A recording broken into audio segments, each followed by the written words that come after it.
क्या आपको पता है 26 नवंबर 1949 को संविधान बनकर तैयार हो गया था, लेकिन लागू हुआ 26 जनवरी 1950 को। इस दिन से हम 26 नवंबर को तो हम मनाते हैं अपना संविधान दिवस और 26 जनवरी को हम बनाते हैं अपना गणतंत्र दिवस, मतलब कि रिपब्लिक डे। एंड यहाँ पर क्या आपको पता है, मैं जानता हूँ आप ये वीडियो थंबनेल देखकर आए हो कि डॉक्टर अंबेडकर राव ने कैसे संविधान जलाने की बात कही थी और क्यों कही थी, आखिर इसके पीछे क्या कारण है। ऐसे ऐसे कुछ और बहुत सारे फैक्ट्स बताने वाला हूं इस वीडियो के माध्यम से मैं आपको, ताकि आपको इन सारी चीज़ों की इन्फॉर्मेशन पता रहनी चाहिए। क्या सच में भीमराव अंबेडकर ने संविधान को लिखा था, अगर लिखा था या नहीं लिखा था, तो नहीं लिखा था तो किसने लिखा था और कैसे लिखा गया था, कितने मेंबर्स थे, कैसे क्या रहा, सारी इन्फॉर्मेशन इस वीडियो के माध्यम से मैं आपको देने वाला हूं।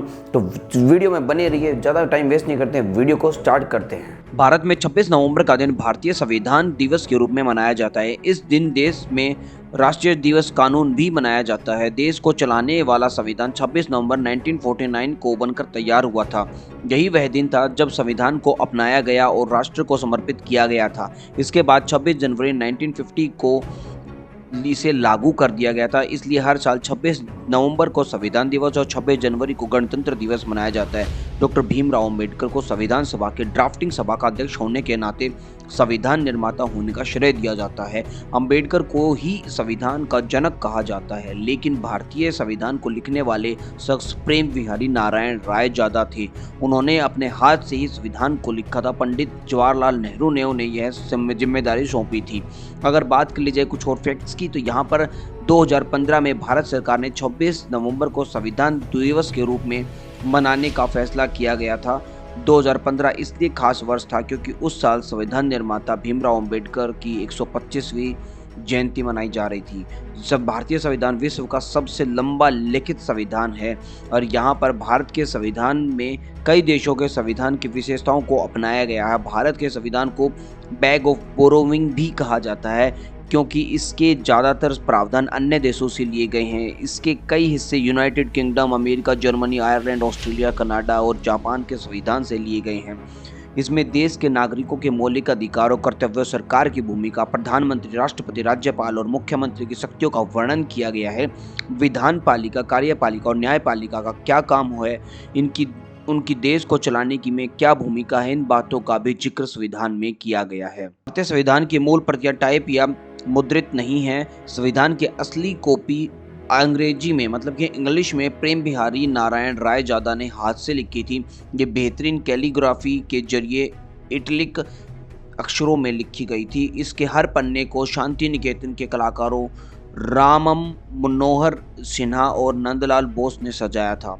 संविधान की हस्तलिखित प्रतियों को संसद के पुस्तकालय में हीलियम में रखा गया है। कांच से बने इस पारदर्शी मगर सीलबंद बक्सों में नाइट्रोजन भरी गई है जो पांडुलिपि के कागजों को खराब नहीं होने देती। ये दोनों बक्से अमेरिका की एक कंपनी कैलिफोर्निया में बनाए गए थे।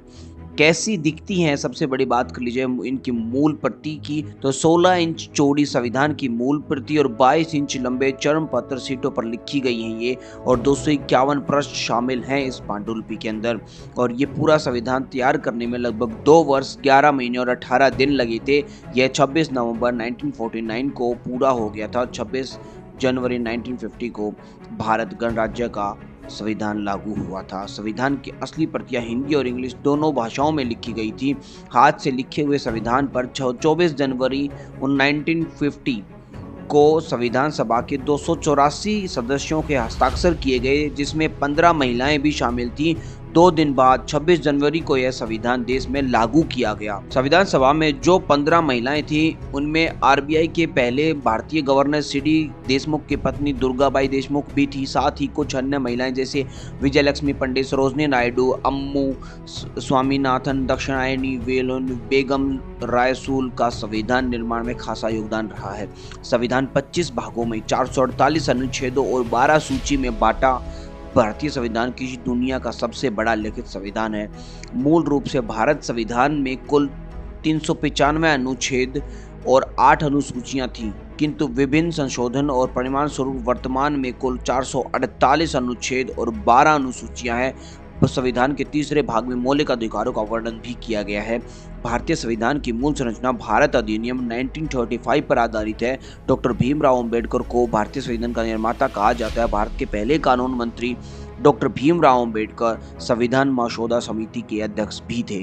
भारतीय संविधान में नागरिकों के मौलिक अधिकारों का वर्णन संविधान के तीसरे अनुच्छेद में 12 से 35 तक किया गया है। भारत के संविधान का निर्माण संविधान सभा द्वारा किया गया था। भारत की संविधान सभा ने संविधान के निर्माण से संबंधित विभिन्न कार्यों से निपटने के लिए कुल 13 समितियों का गठन किया गया था। अगर मैं स्टार्टिंग में बोल रहा था ना कि अंबेडकर जी ने कही थी संविधान जलाने की बात, तो अगर उसके बारे में बात कर लीजिए तो आज़ादी के बाद एक ऐसा मौका आया था जब भारतीय संविधान के निर्माता बाबा साहब अम्बेडकर को इस संविधान को जलाना चाहते थे। 2 सितंबर 1950, 2 सितंबर 1953, याद रखना इस बात को राज्यसभा में राज्यपाल की शक्तियां बढ़ाने के मुद्दे पर जोरदार बहस हो रही थी। तब अम्बेडकर ने कहा था, मेरे मित्र मुझसे कहते हैं कि मैंने संविधान को बनाया है, लेकिन मैं अपने आप को बताना चाहता हूं कि इसे जलाने वाला पहला व्यक्ति भी मैं होऊंगा। मुझे इसकी कोई ज़रूरत नहीं है क्योंकि ये किसी के लिए भी अच्छा नहीं है। बहुसंख्यक यह नहीं कह सकते कि अल्पसंख्यकों को महत्व देने से लोकतंत्र का नुकसान होगा। असल में अल्पसंख्यकों को नुकसान पहुंचाना सबसे ज़्यादा नुकसानदायक होगा। अम्बेडकर हमेशा से बहुसंख्यकों द्वारा अल्पसंख्यकों को अत्याचार के खिलाफ रहते थे। अगर बात कर ले जाए और कुछ फैक्ट्स की, तो यहाँ पर प्रेम बिहारी नारायण रायजादा के हाथ से संविधान लिखने में 6 महीने लगे और कुल 432 निब घिस गई थी पेन की। यहाँ पर लिखने की कोई फीस भी नहीं ली थी। प्रेम बिहारी नारायण रायजादा ने संविधान लिखने की कोई फीस नहीं ली। इन्होंने हर पेज पर अपना नाम और अंतिम पेज पर अपने गुरु दादा मास्टर राम प्रसाद सक्सेना का नाम लिखने की शर्त रखी थी। संविधान की हिंदी कॉपी कैलीग्राफर वंश कृष्ण वैद्य ने हाथ से लिखी थी। दोस्तों, अगर वीडियो थोड़ी सी भी पसंद आई हो तो वीडियो को कर दो लाइक, चैनल को कर दो सब्सक्राइब एंड ऐसी इन्फॉर्मेशन वीडियोस के लिए अपने दोस्तों के साथ शेयर कर दो, ताकि आने वाले फ्यूचर में आपको ये वीडियोस देखने को मिलते रहें। चैनल को सब्सक्राइब करने के साथ साथ बेल आइकन को भी प्रेस कर देना, ताकि सभी नोटिफिकेशन आपके पास अप टू डेट होती रहें और आप ऐसी इन्फॉर्मेशन प्राप्त करते रहो, मुझे मोटिवेशन मिलता रहे। वीडियो को लाइक करते रहो। मिलते हैं नेक्स्ट वीडियो में। जय हिंद, वंदे मातरम।